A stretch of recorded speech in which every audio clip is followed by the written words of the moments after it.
So tonight we turn to our third installment of Turning Points. And I'm going to very quickly spotlight Rabbi Allie. Just you can wave, and then I'm going to take you off spotlight. I might bring you back in a minute. So for those who have not been here for the previous two services, just a quick review as to what Turning Points is. It's a periodic ritual celebrated as part of Shabbat services. During pandemic, it's been harder, so hard, to pay attention to the transitions in our lives that deserve to be honored. And so Turning Points is a ritual to honor major moments in our lives, providing space and place. And we know there are so many turning points in our lives. In the last year, in our congregation, we've missed sharing so much together, from retirements, welcoming children and grandchildren, grieving delayed bar and bat mitzvah, career changes, grief without communal support. We have been through it all. Turning Points honors the holiness of all of our journeys. And so we're going this evening to hear one person's story. We're going to hear Tessa Gable's turning point. And we know there she is. Hi, Tessa. She's on spotlight now. She's been here all evening, but now you're spotlighted. We know that stories are powerful. They connect us to each other. They inspire deep reflection. And while you're listening, you'll have a chance to learn from Tessa and possibly learn something about yourself. You've had a second to say hi to Rabbi Allie Fishman, who is a camp director, Camp Newman in California, and an artist. She will be live illustrating. She's drawing right now, which is why I took her off spotlight so she could keep working, this shared ritual experience. Each ritual, the two so far, Tessa's, and we have a few more, she'll join us, illustrate live the experience of this evening. We've received a grant for Allie to do this. And so all of these pieces of art will come together and be brought into our sanctuary, reminding us that being away from the synagogue is a turning point too. And so I'm so grateful to Tessa for being our speaker this evening. This is not an easy thing that I've asked. And so Tessa, I'm going to turn it over to you. I am going to literally get out of the way.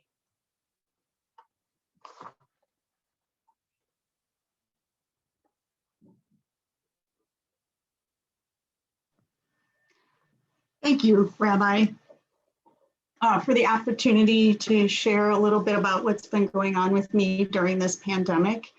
And Rabbi Allie, I can't wait to see the artwork which you are going to give to us. And this is such a wonderful program, and I'm so honored to be part of it, so thank you. We hear it all the time. I am not the same person I was a year ago.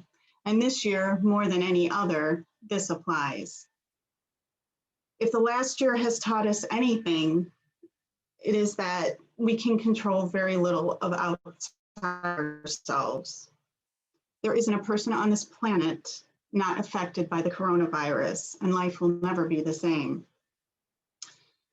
On March 13th, my boss came into my cubicle and told us to grab a few things that we would be working from home for the next couple of weeks until this thing called COVID-19 quieted down.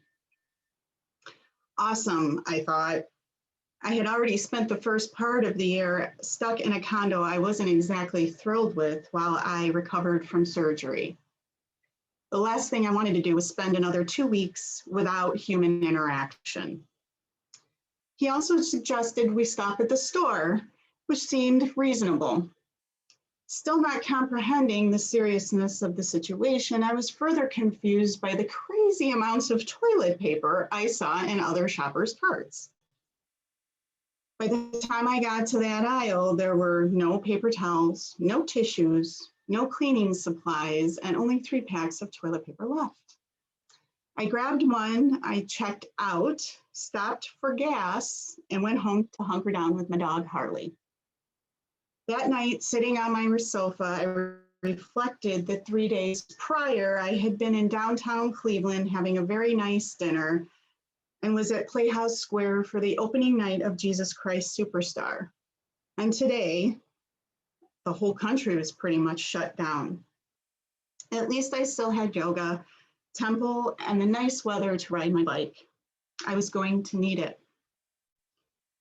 Then the unwelcome notice that the yoga studio I attended was going to cancel in-person classes, followed by in-person temple attendance being canceled. Thank goodness for YouTube and the leadership here at Suburban Temple for adapting so quickly to Zoom. One by one, bullet point by bullet point, my yearly goals were put on the back burner. I discovered yoga several weeks prior and quickly noticed the mind-body connection. I was able to get a handle on my severe anxiety for the first time in years without medication. When things reopened in June, I started to attend yoga classes at a different studio with more of a therapeutic and restorative lineage. I continued to gain strength and mobility, and my anxiety was almost non-existent. In addition to this, I ran at lunch and rode my bike for over 1,000 miles between April and September. As 2 weeks turned into a month and then into 4 months, the end of the summer was approaching with no end to the restrictions in sight. I like to stay active, so being stuck inside for months worried me. The plan was to draw and paint, to do puzzles, to read, and to immerse myself in a 200-hour yoga teacher training beginning in September. This would get me out of the condo for a whole weekend, keep me active, and be around other humans while teaching me about the philosophy and how to properly do poses. Why not, I thought. But what I wasn't prepared for was facing myself, my flaws, and my second biggest fear of speaking in front of more than 3 people. In October, we received a letter from the CEO that said we would be working from home at least through Labor Day of this year. The week between Christmas and New Year's, I packed up my desk, I brought my monitors and my other computer equipment home, and set my home office up indefinitely. The new normal was WebEx, Skype, a cell phone, and Zoom. The days started to run together, and my anxiety started to rear its ugly head along with its sidekick, depression. Something had to change. After some reflection, I considered the isolation a gift to overcome my fears and improve my flaws. This is an ongoing, deep, solitary, and messy work, but necessary. Necessary because to make a meaningful contribution to life or society, we must connect to our light within or our soul. The search for my soul, what my soul needed, led me to Judaism 4 years ago. I wanted a direct relationship with God, and it is with this desire that I became a Jew by choice. In January, when I found out about the B'nai Mitzvah class, my soul told me that this was the next step. And on my birthday next year, I will have the honor of reading from the Torah in an ancient language that it was written in with five other wonderful humans. Next Friday, I will teach my yoga practicum class, and in May, I will graduate with 200 hours of training under my belt. However, I've gained so much more than the physical aspect. Through facing my fear, I connected with myself. There is a yoga ethical practice called non-excess. The Sanskrit word, brahmacharya, I probably butchered that, but translated means walking with God. And it reminds us to enter each day and each action with a sense of holiness rather than indulgence. Deborah Adele writes, seeing with the eyes of holiness shifts how we act as well as how we see. There is an inbuilt need to pause and give thanks. With gratitude and wonder, sit in the heart. When gratitude and wonder sit in the heart, there is no need for excess. Seeing everything as holy brings a continuity to life. It grounds us in centeredness. We treat others better as we treat ourselves. On Sunday, January 31st, 2001, sometime around 8:15 a.m., my Judaism and yoga education collided. Heading north on Auburn Road, I wished my mother a happy birthday, having faith that she somehow hears me. She would have been 66 years old. As I approach a stop sign in Chardon, it is quiet and still. Nothing moving except for the snow that floats gently through the air. I thank God for witnessing this beautiful and peaceful moment, and I realize for the first time in my life that I am fully present and I am centered. I had let go of the illusion of control. I'm not thinking about what lies ahead for the day, worried about my dad, wishing my mother and I had a better relationship, or material things that I do not have. It felt deeply intimate, just me being in awe of the beauty which lies before me in nature and being comfortable with myself. This week's Torah portion, God tells the people to live lives of holiness. And for me, in a Honda CR-V on an early, cold, snowy Sunday morning, I experienced a moment of holiness through gratitude and acceptance of things I cannot change and trust in a future I cannot see. Shabbat Shalom.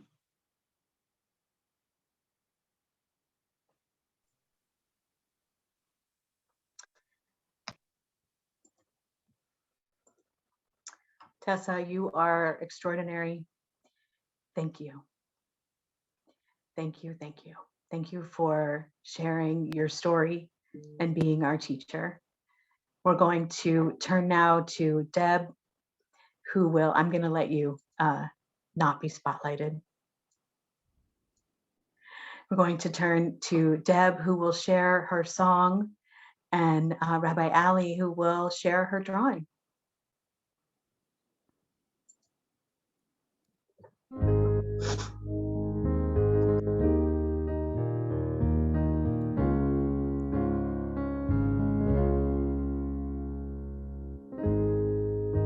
I've always been good at beginnings.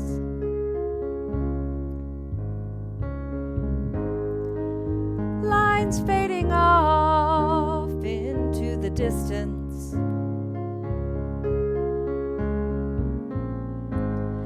I love the sense of endless possibility. Yeah. Open skies and no resistance.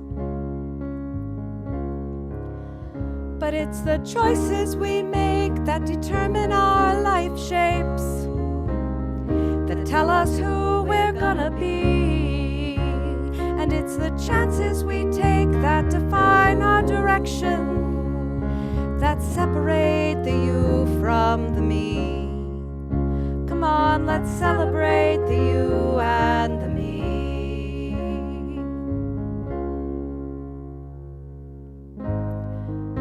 Now the days move on just like the ones before.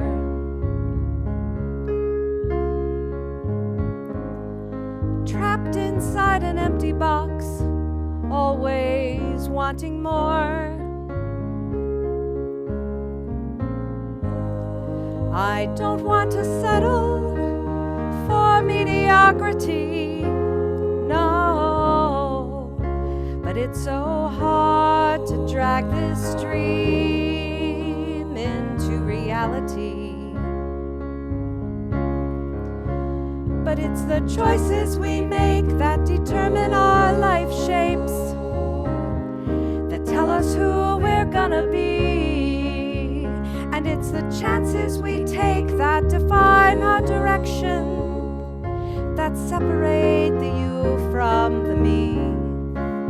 Come on, let's celebrate the you and the me. Come on, let's be the people we were meant to be.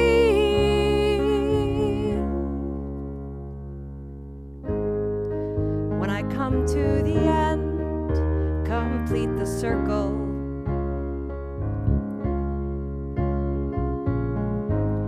Look back upon the moments that made the journey.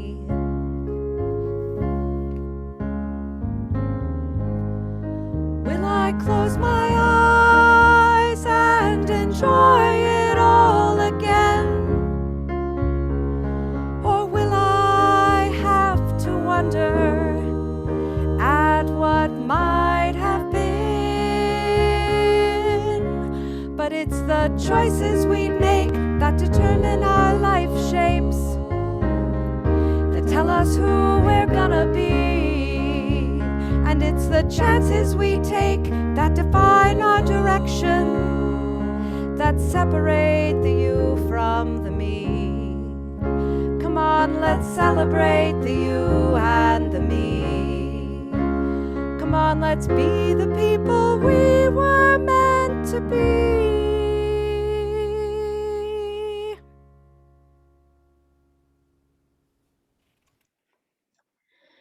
Blessed are you, Adonai, our God, who brings us to this joyous moment, to this moment of story, to this moment of sharing. We are grateful for our blessings. We are grateful for the struggles, for the losses. We are grateful for every moment because they remind us of our unique humanity. We are grateful for support, for connection. May we continue to uplift and care for each other. May we continue to learn from story. May we continue to understand and note all of our turning points. May the spirit of this community, the inspiration of story, the harmony of music, and the beauty of art bring increased fulfillment and goodness to our lives. And let us all say, Amen. Amen.